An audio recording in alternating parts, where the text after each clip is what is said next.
Welcome, ladies and gentlemen. I want to appreciate you so much because of your great support. Please consider subscribing to this channel. William Ruto is so desperate, and actually he is scared with the type and kind of leadership that is surrounding him.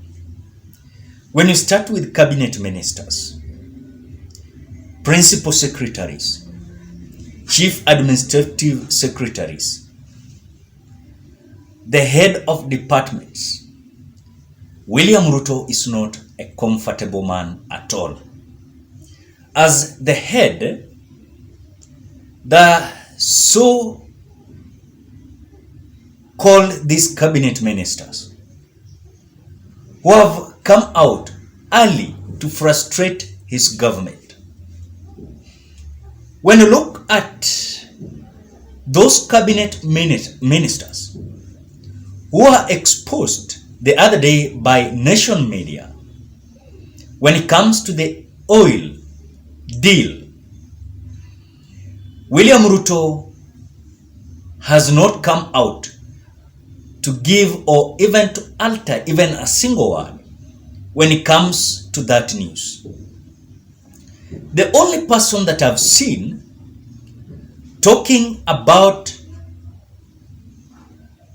the news from national media was only Moses Kuria. And remember, Moses Kuria and Mithika Linturi were so connected when it comes to the issue of the oil deal importation.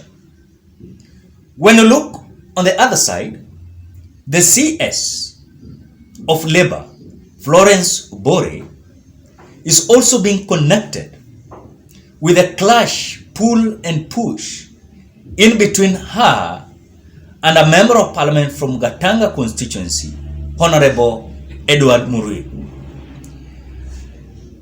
Leave alone those one. As we speak now, the intelligence are telling us that William Ruto is planning to reshuffle his cabinet as he is so frustrated with the kind of behaviors and also the competency of these cabinet ministers.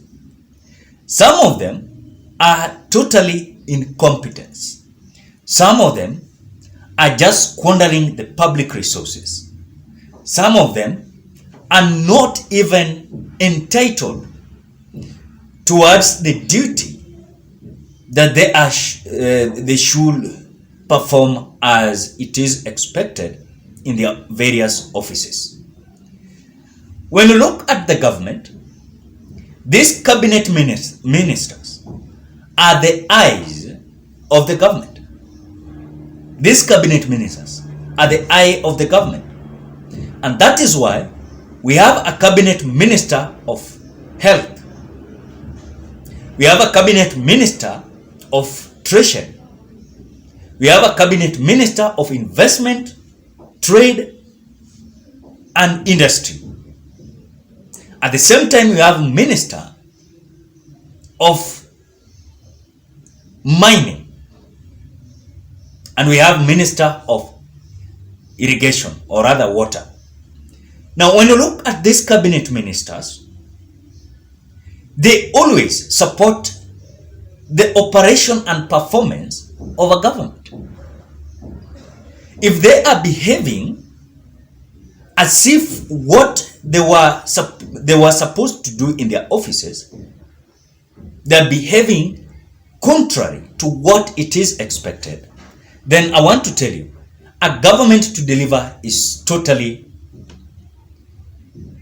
not going to be our expectation. Now, when you look at Moses Kuria and Mithika Linturi, we are being told when they were importing a free or duty-free oil into our country, the expectation was the price of the oil in the country to drop.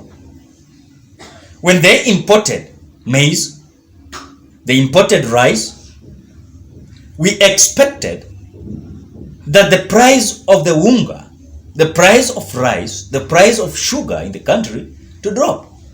As we speak now, a 2 kg of unga is going for 245 Kenya shillings as we speak now. 1 kg of sugar is going at 255 Kenya shillings.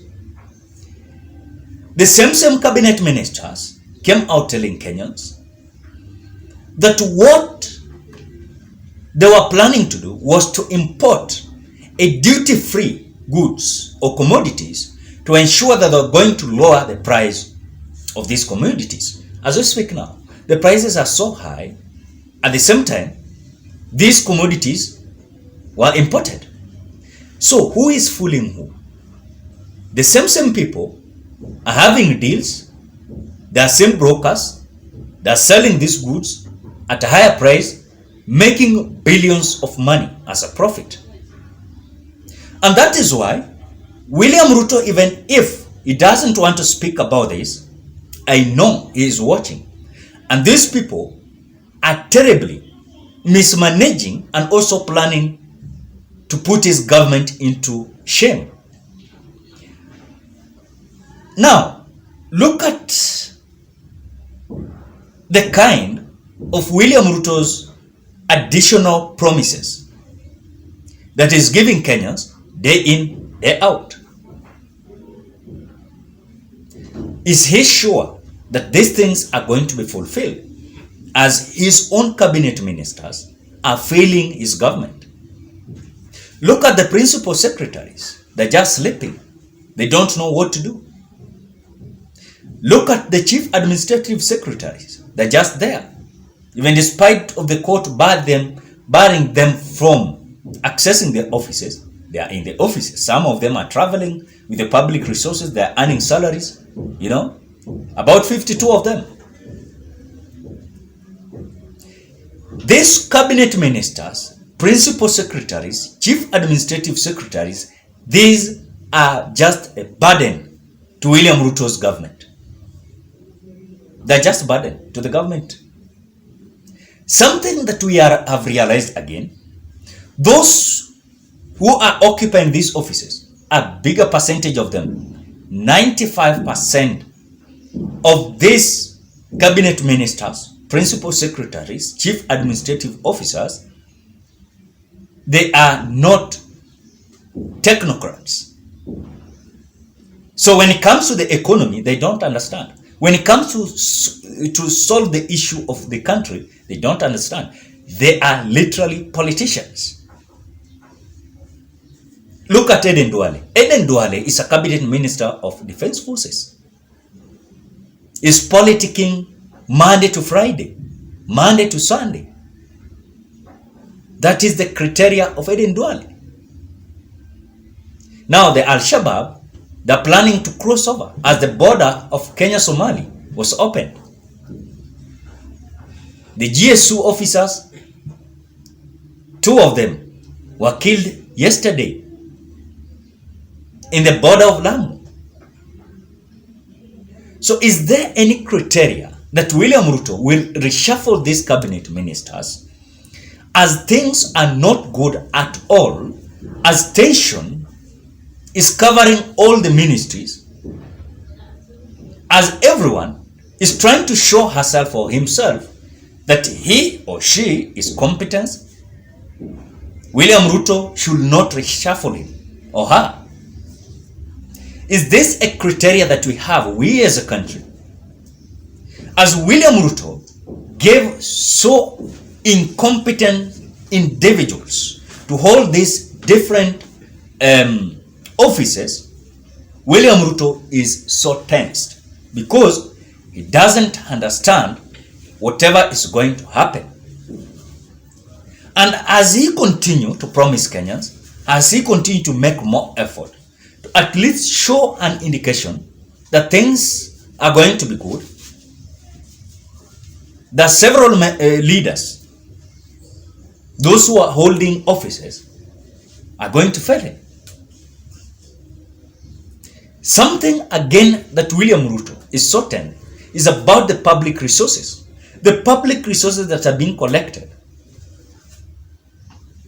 as revenue as the collection is so little and the expenditure is so high. The collection is 2.96 trillion. The expenditure is 3.6 trillion. The Treasury told us that 50% of the collection is going to service they are going to use to service loans that they have. Then a half of it will they be able to manage, and already they're having a deficit of 718 billion Kenya shillings. This is just almost to 1 trillion. So we as Kenyans, as we are busy watching a kind of reshuffle that William Ruto is going to do, which we don't know when and who are these people who are going to be reshuffled, is there any mechanism and effort that William Ruto is going to make on place so that as he is making an effort to actualize the issues and make people feel like this government is delivering, I don't know these mechanisms that is going to put in place to at least actualize several issues in his government. But again, something that he must come out very keen of is about the cabinet ministries, cabinet ministers, principal secretaries, chief administrative secretary. These people are squandering about a bigger percentage of revenue collected every month. So I don't believe that William Ruto is going to be successful if these individuals are not capable to make William Ruto to be successful. And that is why William Ruto is capable to fire anyone, anytime. So ladies and gentlemen, what are your thoughts? Drop your opinion at the comment section below. Bye bye till we meet on another video.